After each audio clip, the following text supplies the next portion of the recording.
Hello everyone, welcome to Path Edify. This is Neha Pal and very good morning to all of you. देखिए, पहली बात तो आप खुश हो जाएं। खुश इसलिए हो जाएं क्योंकि हम इस क्लास में पढ़ाई नहीं करेंगे। हैप्पी? कितना अच्छा लगता है ना जब कोई बोले पढ़ाई नहीं करनी है, आज कुछ और होगा। मुझे भी बहुत अच्छा लगता था जब मैं क्लास 12th में थी। एकदम मन खुश हो जाता है कोई आके ये बोल दे कि आज पढ़ाई तो करनी ही नहीं है। हाँ, तो आज पढ़ाई नहीं करनी है, आज बात करनी है आपके बारे में, क्योंकि ये बात करना ज़रूरी है। ये बात करना इसलिए ज़रूरी है क्योंकि आगे आने वाले 7 महीने आपको काफ़ी चैलेंज देने वाले हैं। तो उस चैलेंज को कैसे टैकल करना है एंड जो आ रही समस्याएँ हैं, उनको कैसे हैंडल करना है।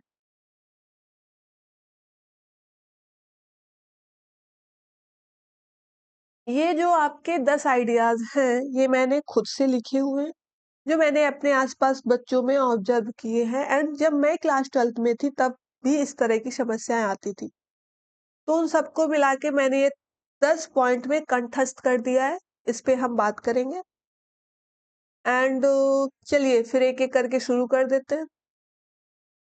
सबसे पहली समस्या आती है कल से पढ़ूँगा बोलकर पढ़ाई टालना। ये जो टालने की आदत है, ये ऐसा नहीं है कि सिर्फ़ क्लास 12th के बच्चों में ही होती है। ये पूरी लाइफ़ टाइम के लिए भी हो सकती है आपके साथ, अगर आपने इसे अभी क्लास 12th में सॉल्व नहीं किया तो। टालने का मन सबका करता है, ओके? लेकिन सक्सेस उन्हें ही मिलती है जो मन को मार के काम करते हैं। आपको बोर तो होना पड़ेगा, आपको बोरिंग चीज़ें करनी पड़ेंगी। अभी आप क्लास 12th में हैं, अभी आप कर सकते हैं प्रोक्रेस्टिनेट, बट फ्यूचर में क्या करेंगे? अभी तो आपकी जर्नी काफ़ी लंबी है। अभी तो आपको कॉलेज भी जाना है, फिर अपना करियर भी सेटल करना है, फिर आपको ये भी डिसाइड करना है कि किस प्रोफेशनल कोर्स में आप एडमिशन लेंगे, किस जॉब में आप जाना जाना चाहते हैं, किस प्रोफेशन में आप रहना चाहते हैं। तो आपका अगर रिजल्ट अच्छा आता है क्लास 12th में आपने 80 या 90 की लाइन में स्कोर कर दिया तो आप अच्छे से चीज़ें आने वाले चैलेंज को अच्छे से हैंडल कर पाएँगे क्योंकि आपके पास सही मार्कशीट है, तो आप किसी भी कॉलेज में अच्छे से एडमिशन ले सकते हैं। काफ़ी कभी-कभी 12th के मार्क्स काफ़ी डिसाइड कर देते हैं आपको किस कॉलेज में एडमिशन मिलेगा या नहीं मिलेगा।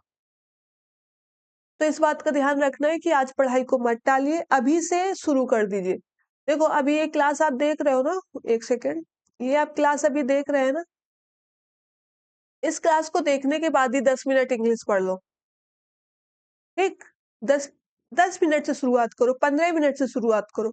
मैं सिर्फ़ इंग्लिश की नहीं का बाकी जितने भी आपके सब्जेक्ट हैं सबकी बात कर रही हूँ। धीरे-धीरे शुरू करो, 15 मिनट पढ़ो, फिर किसी दिन 20 मिनट पढ़ो, फिर 25 मिनट पढ़ो, ऐसे-ऐसे बढ़ाते रहो। अगर अभी तक आपने शुरू ही नहीं किया है या आगे शुरू करेंगे नहीं अभी तक, तो आपका टाइम वेस्ट हो जाएगा। अभी आपके पास 7 महीने बहुत नहीं है। यूपी बोर्ड का सिलेबस काफ़ी वास्ट है, ओके? मैंने खुद यूपी बोर्ड से 12th किया है, काफ़ी बड़ा सिलेबस है एंड कंप्लीट करने में काफ़ी समय लग सकता है। इंग्लिश का ही देख लीजिए कितना बड़ा सिलेबस है। मैं जब अभी से क्लासेस स्टार्ट कर दे रही हूँ इसीलिए ताकि मैं आपकी फरवरी तक एक बार क्लास करवाने के बाद रिवाइज़ भी करवा दूँ, प्रैक्टिस भी करवा दूँ, प्रीवियस ईयर क्वेश्चन पेपर भी सॉल्व करा दूँ एंड लास्ट में अच्छे से revision class, practice class, previous year सब मिला के एक बार फिर से रिवीजन क्लास हो जाए मतलब 2-3 बार रिवीजन हो जाए। जब मैं ये टारगेट करके यहाँ पर बैठी हूँ एज़ अ टीचर, तो आप एज़ अ स्टूडेंट अपनी भलाई के लिए पढ़ाई नहीं कर सकते। आप अभी से शुरू नहीं कर सकते। तो प्लीज़ काम को टालिए नहीं, कम-कम समय से शुरू करिए, 15-15 मिनट से शुरू करिए, ओके? आज कौन-सी डेट है? आज 16 जुलाई है, आज आप 15 मिनट पढ़ेंगे। ये आपको डिसाइड कर लेना है कि आज आप 15 मिनट पढ़ेंगे एंड जितना आप स्कूल में पढ़ रहे हैं, ट्यूशन में पढ़ रहे हैं क्योंकि आप स्कूल भी जाते होंगे, फिर ऑफलाइन शायद जाते हो ट्यूशन या फिर आपने कहीं ऑनलाइन कोर्स ले रखा हो या आप यूट्यूब से पढ़ रहे हैं, कहीं से भी पढ़ रहे हैं, आप उसको रिवाइज़ करते रहिए। रिवाइज़ करने से आपको याद रहेगा एंड थोड़ा-थोड़ा पढ़ना स्टार्ट करेंगे तो आपका सिलेबस समाप्त हो जाएगा, ओके? नेक्स्ट समस्या आती है आपकी जो ओह! सॉरी, नेक्स्ट प्रॉब्लम जो आती है आपकी, वो प्रॉब्लम 1 सेकंड हुँ, ये प्रॉब्लम है सिर्फ़ एग्ज़ाम के टाइम पढ़ना। अब ये दोनों एक-दूसरे से रिलेट कर पाएँ ये समस्याएँ दोनों एक-दूसरे से रिलेटेड है समस्याएँ। जब आप चीजों को टाल रहे होते हैं, फिर आपका एग्जाम टाइम आता है, फिर एकदम आप पैनिक मोड में चले जाते हैं, फिर आपको लगता है कि अब बस अब सिलेबस समाप्त करना है, अब जल्दी से पढ़ना है। हो नहीं पाता है, आपका कभी भी सिलेबस समाप्त नहीं हो पाएगा। आप एग्जाम टाइम नहीं पढ़ सकते, जैसा कि मैंने बताया यूपी बोर्ड का सिलेबस काफी वास्ट है। तो आप ये गलती ना करें, सिर्फ एग्जाम टाइम पढ़ने के लिए ना बैठे रहें, जैसा कि मैंने बताया कि आज से शुरू करें, 15 मिनट से शुरू करें। ओके।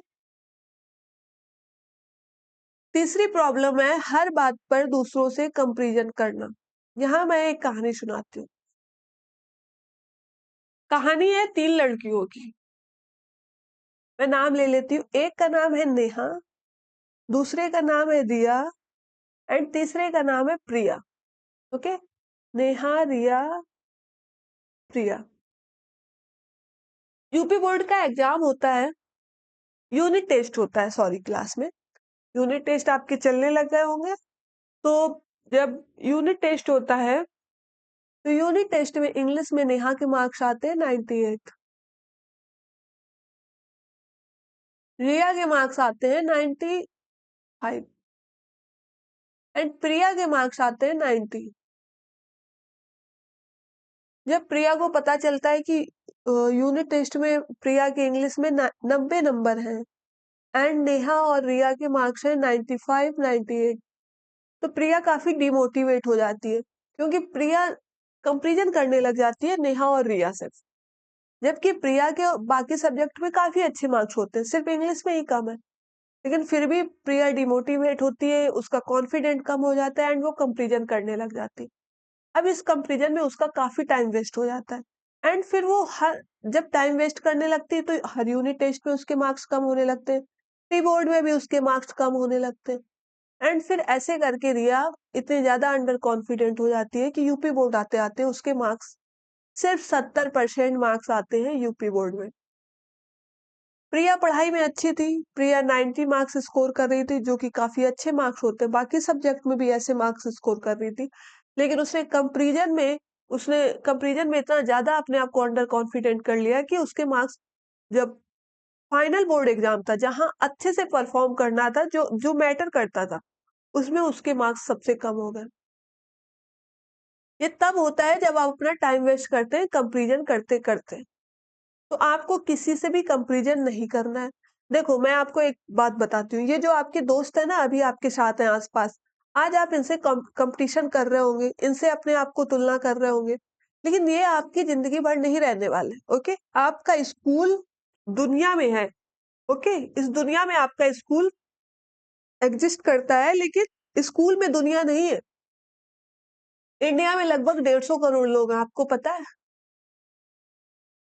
ये ऐसा अंदाजा है कि 150 करोड़ लोग हैं। कितने हैं ये 2027 में फाइनल पता चलेगा, लेकिन अभी तो ये मतलब एक एस्टिमेटेड है कि 150 करोड़ लोग हैं।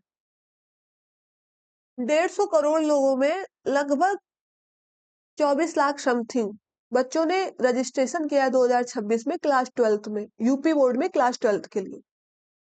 ये 24 लाख बच्चे हैं, 24 लाख समथिंग, मतलब 25 लाख ले लेते हैं हम लगभग। ये लगभग 25 लाख बच्चे हैं और आप सिर्फ अपने आसपास के 10 बच्चों से तुलना करने बैठ रहे हैं।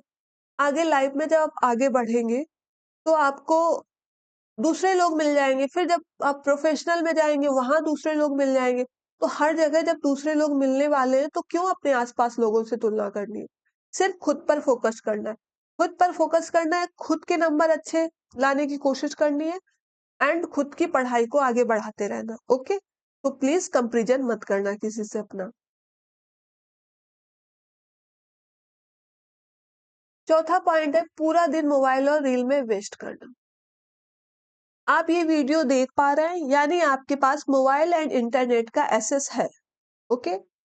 अब आप इसका मिसयूज भी कर सकते हैं, यूज भी कर सकते हैं। यूज कैसे कर सकते हैं? पाथ 85 पे इंग्लिश की क्लासेस देख के एंड और भी जहां भी आप पढ़ रहे हैं, जहां से भी पढ़ रहे हैं ऑनलाइन, वहां आप अपनी क्लासेस देख के। मिस यूज कैसे कर सकते हैं? इंस्टा में जाके पूरा टाइम रील देखकर। ये ऐसा होता क्यों है? आपको पढ़ाई से ज्यादा रील में मजा क्यों आ रही होती है? उसकी वजह है आपका माइंड। देखिए, हमारा दिमाग काम कैसे करता है? हमारा दिमाग काम करता है न्यूरोकेमिकल्स पे। तो जब हमारा दिमाग न्यूरोकेमिकल्स पे काम करता है तो एक न्यूरोकेमिकल होता है डोपामिन। ये जो आपका डोपामिन है, जब भी आप किसी काम को कर रहे होते हैं जिसमें आपको अच्छा लग रहा होता है, वहां आपका डोपामिन रिलीज होता है। डोपामिन रिलीज होने की वजह से उस काम को आपको बार बार करने का मन करता है, जैसे कि रील चलाना। रील आप इसलिए बार बार चलाते हैं क्योंकि यहाँ आपको इंस्टेंट डोपामिन हिट मिल जाता है। ऐसा नहीं है कि पढ़ाई करने में आपका डोपामिन हिट नहीं होगा। आपने कोई एक क्लास फिनिश की, फिर उसको रिवाइज किया, फिर उससे आ रहे क्वेश्चन सॉल्व किए। जैसे कि आप देख लीजिए, आप कैलकुलस के आपने 10 सवाल सॉल्व किए, 10 में से 8 सवाल आपके सही हो गए, यहाँ भी आपको खुशी मिलेगी, यहाँ भी आपका डोपामिन हिट होगा, लेकिन यहाँ आपको लगेगी मेहनत। तो हम ढूंढते हैं इजी तरीका। रील देखने में कोई मेहनत तो लगती नहीं, फोन उठाया, ऑन किया, देखने लग गए। जहाँ पे इंस्टेंट तुरंत डोपामिन रिलीज हो रहा है, वहां पे हमें ज्यादा हम एक्टिव हो जाते हैं काम करने के लिए, एंड वो हमारे लिए हो जाता है नुकसानदायक। इसलिए आपको क्या करना है, खुशी आपको तब भी मिलेगी जब आप पढ़ाई करके अपना डोपामिन अर्न करिए। डोपामिन, बस इतना सोचिए। देखो, डोपामिन तो जरूरी है। अगर आपके पास डोपामिन रिलीज नहीं होगा तो आप एग्रेसिव हो सकते हैं, आप डिप्रेसिव हो सकते हैं, एंड बहुत सारी एडीएचडी जैसी भी समस्याएं आ जाती है। लेकिन अगर आपका डोपामिन जरूरत से ज्यादा हिट हो रहा है, आपको जरूरत से ज्यादा आप डोपामिन के पीछे भागेंगे, तो आप एडिक्टिव हो सकते हैं। कंपल्सिव बिहेवियर भी डोपामिन की मात्रा ज्यादा रिलीज होने की वजह से कंपल्सिव बिहेवियर जैसी भी समस्या हो जाती है लोगों में। लेकिन आप रील से एडिक्ट हो सकते हैं अगर आप डोपामिन के पीछे, ये जो इंस्टेंट जो फ्री में आपको डोपामिन रिवार्ड मिल जा रहा है, इसके पीछे भागेंगे, तो आप एडिक्टिव हो सकते हैं। फिर ये एडिक्शन नशे जैसा होता है। ये एडिक्शन फिर आपकी जिंदगी भी बर्बाद कर सकता है। इस बात पर आप फोकस करिएगा, ये एडिक्शन आपकी जिंदगी बर्बाद कर सकता है। ओके, तो आपको करना क्या है, पढ़ाई करना है। पढ़ाई से जो आपको खुशी मिल रही है, उस खुशी के पीछे भागे। एंड सेकेंड चीज क्या है, इसे आप कर कैसे सकते हैं, आप क्या करिए, दिन भर का टारगेट निश्चित कर लीजिए कि आज इतना सिलेबस समाप्त करना है, इतना रिवीजन करना है, इतने क्वेश्चन सॉल्व करने। फिर शाम को एक टाइम बना लीजिए कि शाम को 7 बजे फोन चलाना है। जब आप पूरा दिन पढ़ाई कर लेंगे ना, एक दिन करके ऐसा देखिए, अगर आपने पूरा दिन पढ़ाई कर लिया एंड अपने टारगेट अचीव कर लिए, आप शाम को 7 बजे तक इतना थक जाएंगे कि आप फोन चलाना प्रोक्रेस्टिनेट कर देंगे। फिर आप पढ़ाई को स्किप नहीं करेंगे, फिर आप फोन चलाने को स्किप करने लग जाएंगे। तो प्लीज इस बात को ध्यान में रखिएगा। डेली धीरे धीरे पढ़ना शुरू करिए, 15-15 मिनट से स्टार्ट करिए, एंड कोशिश करिए कि पढ़ाई के बाद जो आपको खुशी मिल रही है, उस खुशी के पीछे भागिए। बस। अब आ जाते हैं आपका 5वां पॉइंट। 5वें पॉइंट पर है होमवर्क और असाइनमेंट इग्नोर करना। देखो, क्लास 12th ही ऐसा टाइम है जहां आपको स्वतः अनुशासन लाना पड़ेगा जिंदगी में, क्योंकि यहाँ आपको कोई होमवर्क तो दे नहीं रहा है, तो आपको स्वयं से ही पढ़ना पड़ेगा। आप जितना पढ़ रहे हैं, मैं बार बार कह रही हूँ, उसको रिवाइज रिवाइज रिवाइज करते रहिए। रिवाइज करने से आपको चीजें याद रहती है, आप एग्जाम हॉल में भी पैनिक नहीं करते, आप चीजें जल्दी से हैंडल कर लेते हैं। असाइनमेंट का क्या है, ये आपके लगभग यूपी बोर्ड के स्कूलों में दिसंबर से शुरू हो जाते हैं, तो इन्हें भी टाइम पे कंप्लीट कर लें, ताकि आपको फिर जनवरी में रिवाइज करने का टाइम मिल जाए, आप असाइनमेंट करके फ्री हो जाए। ओके। टीचर से सवाल पूछने में शर्माना, इस पे थोड़ा डिटेल में बात होगी। वो इसलिए होगी क्योंकि ये सब फेस करते हैं। आप क्लास 12th में हैं, यानी आपकी एज लगभग 18 साल। कुछ बच्चे 17 साल के भी होते हैं, कुछ 19 साल के भी होते हैं। मैंने एवरेज एज ले ली है 18 साल। ओके। 18 साल में क्या होता है बेटा, यहाँ पर आपकी एक ट्रांजिशन एज भी होती है। आप एडोलसेंस से एडल्टहुड की तरफ बढ़ रहे हैं। ओके, अब आप वयस्क हो जाएंगे, आपकी किशोरावस्था समाप्त हो जाएगी। यहाँ पर आपको वोट डालने का भी अधिकार मिलने लगता है।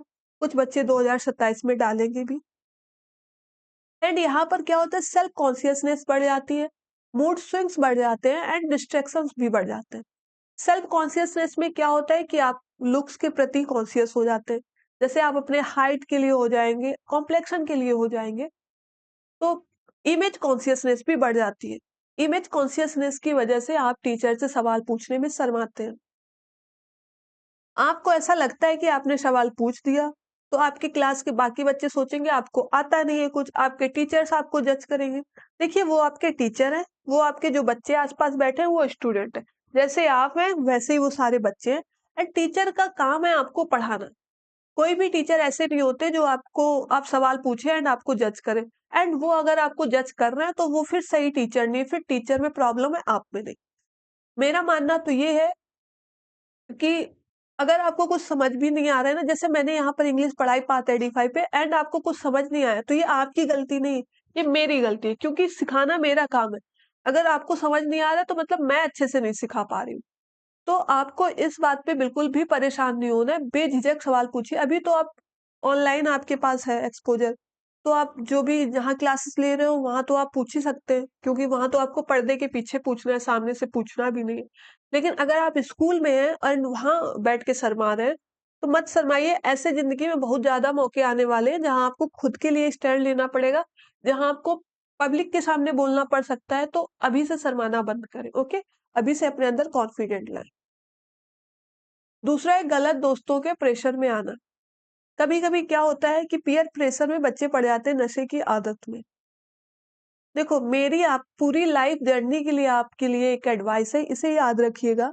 कुछ भी करिएगा ज़िंदगी में, नहीं पढ़ना मत पढ़ो, नंबर कम लाने हैं कम लेके आ जाओ। ज़िंदगी में फेलियर रहना है फेलियर रहो, पैसे नहीं कमाने मत कमाओ, लेकिन कभी भी नशे की लत में मत आ जाना।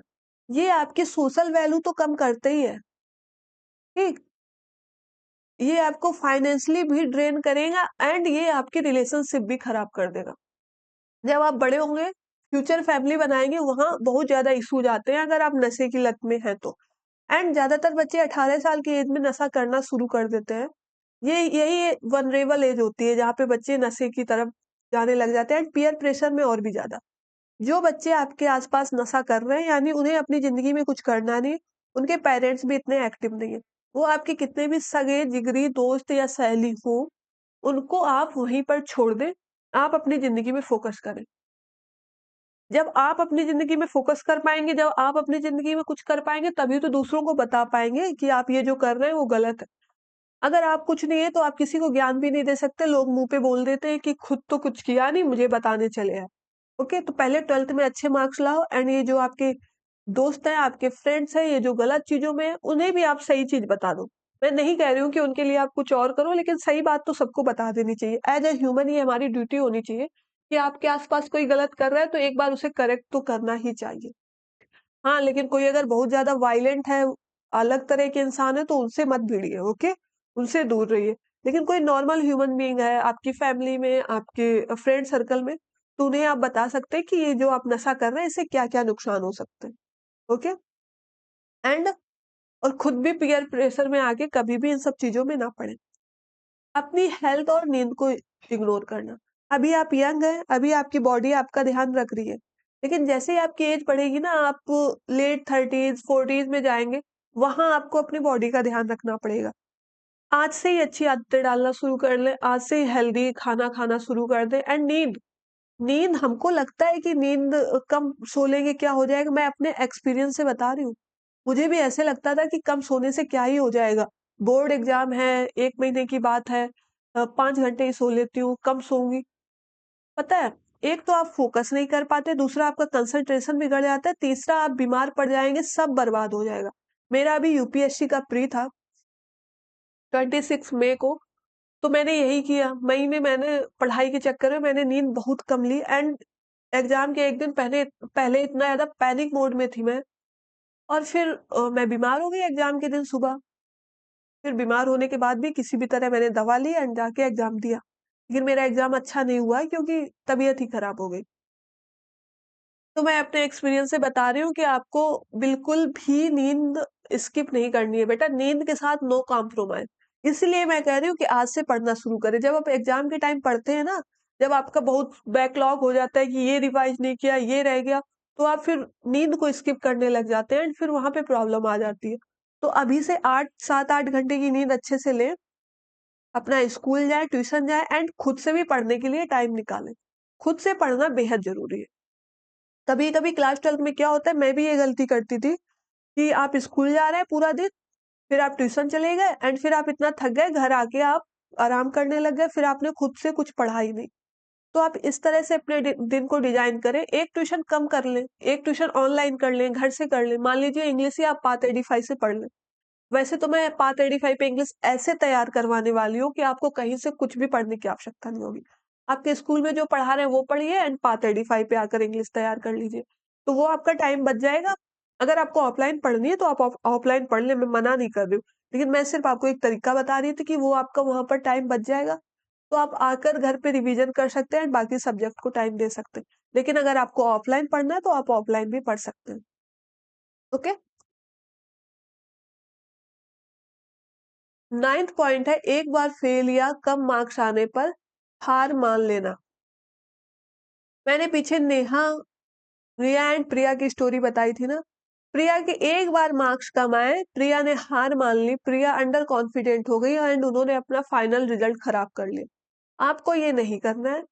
आप आज आपकी यूनिट टेस्ट में मार्क्स कम आ रहे हैं, इसका मतलब ये नहीं कि आपका बोर्ड एग्जाम डिसाइड हो जाता है। देखिए कहाँ गलतियां हो रही हैं, जिस सब्जेक्ट में जहां प्रॉब्लम आ रही हो बिना शर्माए टीचर से सवाल पूछिए, बार बार पूछिए, रिवाइज करिए बार बार एंड प्रॉब्लम को सॉल्व करने की कोशिश करिए, ना कि आप हार मान करके बैठ जाएं, क्योंकि अभी आपका बोर्ड एग्जाम दूर है। अभी आपके पास 7 महीने का समय है, अभी आप अपनी गलतियां सुधार के अच्छे से ध्यान दे सकते हैं अपने मार्क्स इंप्रूव करने में। ओके। सबसे लास्ट पॉइंट है खुद पर भरोसा छोड़ देना। मैं आपको एक बात बताती हूँ, जब आप इस दुनिया में आए थे तो अकेले आए थे, इस दुनिया से जाएंगे तो अकेले ही जाएंगे। अपनी जिंदगी में आप सबसे पहले आए हैं। ओके। मैंने आपको यहाँ भी बताया कि पहले अपने आप को सुधारें, अपने आप को काबिल बना लें, फिर अपने दोस्तों की भी हेल्प कर सकते हैं।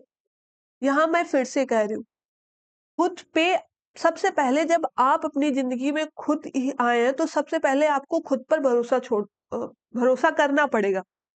लोगों पे आप रिलाई नहीं कर सकते कि वो आप पे भरोसा करें। लोग करेंगे, हो सकता है आपके पेरेंट्स, आपके सिबलिंग्स को आप पे काफी भरोसा हो, लेकिन आपको ये बात याद रखनी है, बोर्ड एग्जाम के दिन तक, जब तक आपका फरवरी में एग्जाम है उस दिन तक आपको लगे रहना है एंड आपको खुद पर फोकस करना है, खुद पर भरोसा करना है, आपको भरोसा रखना है। आपके आसपास के लोग कहें कि सिलेबस इतना बड़ा होता है, कैसे पढ़ोगे, 80-90% मार्क्स नहीं आ सकते, झूठ है। सिलेबस बड़ा है लेकिन हमें वन बाय वन पढ़ना है, एक दिन में तो समाप्त नहीं करना है, तो आप पढ़ ले जाएंगे। एंड दूसरी इंपॉर्टेंट चीज ये है कि आप सुबह उठें और खुद से कहते रहे कि आज का टारगेट कंप्लीट कर लिया है, मार्क्स तो मेरे आके रहेंगे 90%। खुद पर पूरी तरह बिलीव रखिए, सेल्फ कॉन्फिडेंट रहिए एंड अपनी पढ़ाई लगातार करते रहिए। आप ही हैं जो आपको अंत में खुद ही बचाएंगे, और कोई आपको बचाने नहीं आएगा। तो आप अपने ऊपर फोकस करते रहे, पढ़ते रहे। तो यहाँ पर आपके 10 पॉइंट समाप्त हो गए। मैं भी थक गई हूँ आपको समझा समझा के। अगर आपको क्लास पसंद आई है तो आप जाके पहले तो चैनल को सब्सक्राइब कर लें, ताकि आपकी आगे आने वाली क्लासेस आपको रिकमेंड हो सके। नोटिफिकेशन भी ऑन कर लेना। एंड सेकेंड चीज क्या है कि क्योंकि अब क्लासेस स्टार्ट हो जाएंगी, एक क्लास और अपलोड हो चुकी है, उसे भी जाकर देख लो। उसमें मैंने आपका इंग्लिश का सिलेबस डिस्कस किया है, किस तरह से हम आगे 7 महीने इंग्लिश को टारगेट करने वाले हैं, इंग्लिश को कैसे तैयार करेंगे कि आपके लगभग 96 to 98 मार्क्स इंग्लिश में आप स्कोर कर पाए। तो मैंने वहां पर किया हुआ है, अच्छे से डिस्कस किया हुआ है, तो जाकर आप उस क्लास को भी देख लें। फाइनली आपने क्लास यहाँ तक देखी, उसके लिए धन्यवाद। बाय।